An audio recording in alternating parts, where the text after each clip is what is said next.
Yukarı bak. Biraz gülümse.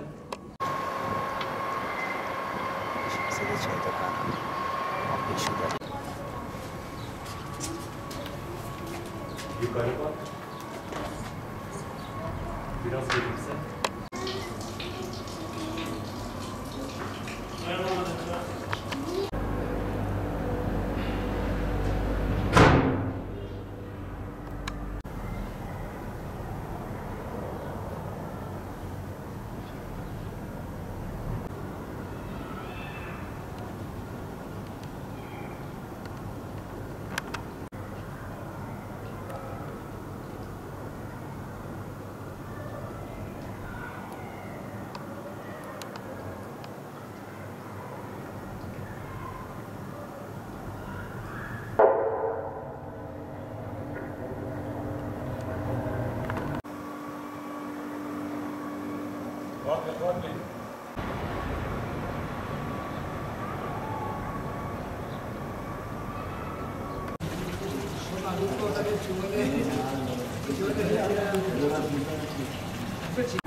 İslam'la müşerref olduktan sonra camiye çevrilen bu kadim Ulu Camimiz ondan sonra asıl hüviyetine kavuştu.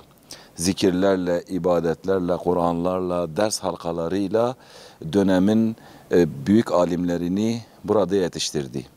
Şu anda günümüzde de Cizre halkı için Cizre'nin Kabe'si niteliğindedir. Sahabelerin secdeye vardığı cami olması münasebetiyle insanların içerisinde namaz kılmaya gayret ettiği bir yer.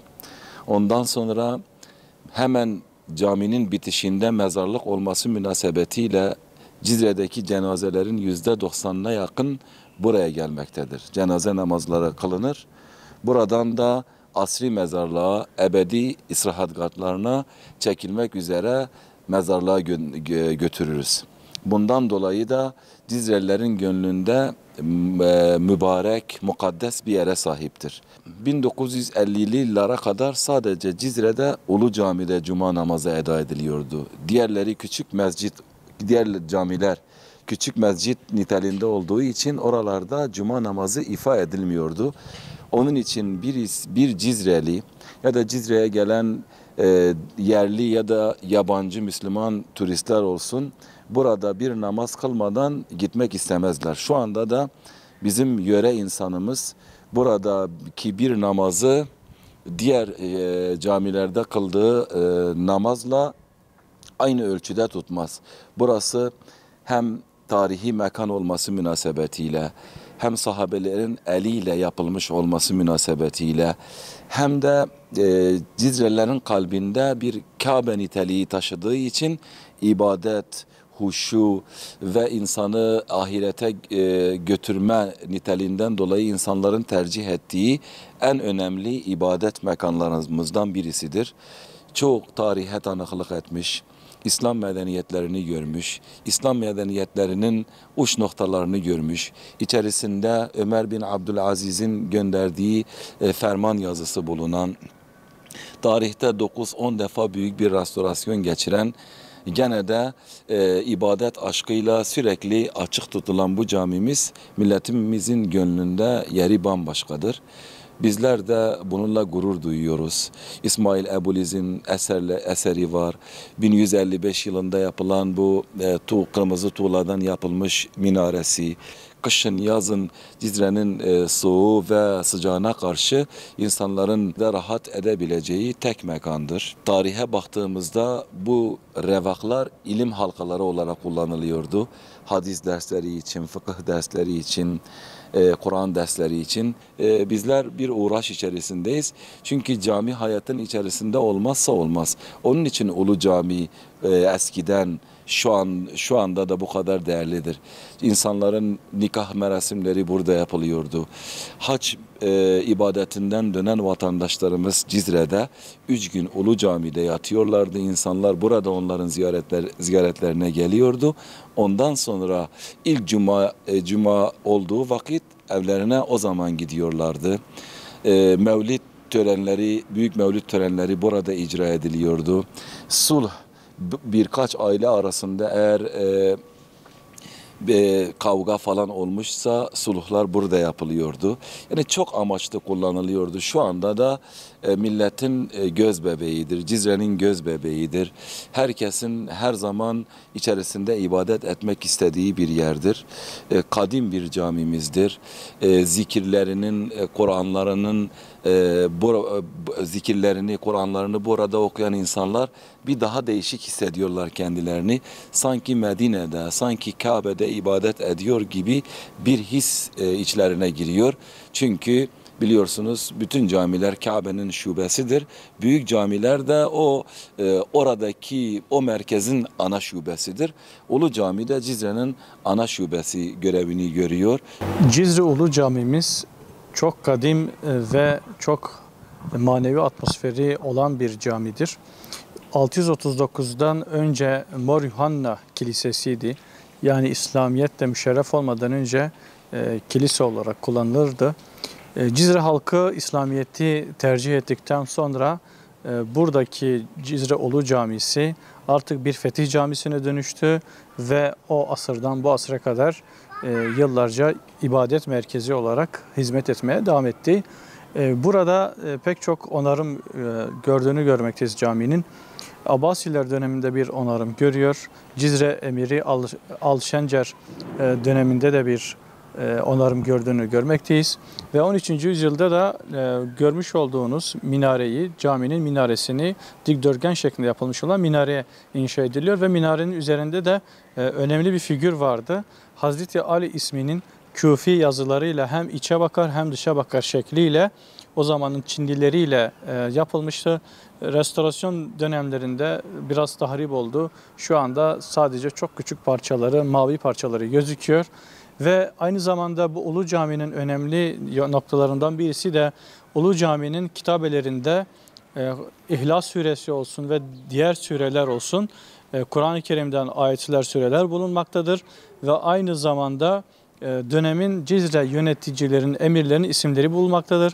Ve önemli bir yönü de Ceziretül İbnül Ömer, yani bu şehrin ismi bu kitabede geçmektedir.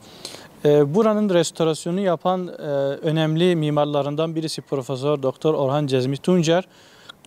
Onun döneminde, Cumhuriyet döneminde yapılan buradaki restorasyonda genel günümüzdeki şeklini onun yaptığı restorasyonda karşımıza çıkıyor. Ve onun anlattığı makalede de şöyle ifade ediyor. Burada çok fazla kitabenin olduğunu, birçoğunun tahrip olduğunu, birçoğunun da çalındığını, maalesef bu çok kitabelerin arasında çok az parçaların elimize ulaştığını ifade etmektedir. Demek ki şunu öğreniyoruz ki Cizre Ulu Cami'de çok miktarda bilgiler elimize ulaşabilirdi bu kitabelerde. Bunların hepsi tahrip oldu. Ve Cizre Ulu Cami'nin önemli noktalarından birisi de El Cezeri, dünyaca meşhur bilim adamı, robotik sistemin kurucusu El Cezeri bu Cizre Ulu Cami'de eğitimini almış. Bu fetih camisi olan Ulu Cami aynı zamanda bir medrese, bir külliye hüviyetinde hizmet etmekteydi. O dönemde de El Cezeri ilk eğitimini bu camide, medresede almış olduğunu görmekteyiz. Ve başka bir şey, yine El Cezeri'nin yapmış olduğu Cizre Ulu Cami kapı tokmakları meşhurdur. Bu kapı tokmakları da 1969'da çalınıyor ve kapı tokmağı Danimarka'ya götürülüyor. Orada Kopenhag Müzesi'nde, özel bir müzede sergileniyor ve diğer kalan kısmı da muhafaza altına almak için hem kapı tokmağı ve hem kapının kendisiyle birlikte İslam Eserleri Müzesi'nde İstanbul'da Pargalı İbrahim Paşa Konağı'nda orada sergileniyor. 1976'dan bu yana orada bulunmaktadır, sergileniyor.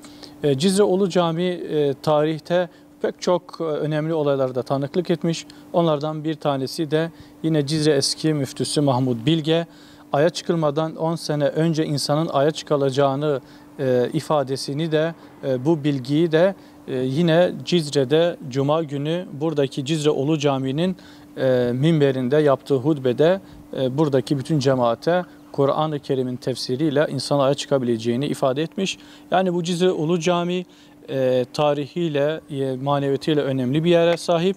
Burada da yine 17. yüzyılda Evliya Çelebi bu camiyi ziyaret ederken çok önemli bir anekdot aktarıyor. Diyor ki bu caminin diyor burada yapılan dualar kabul oluyor. Ta o zamandan beri bu caminin manevi atmosferinin yüksekliğine değiniyor ve bize bu önemli bilgiyi aktarıyor.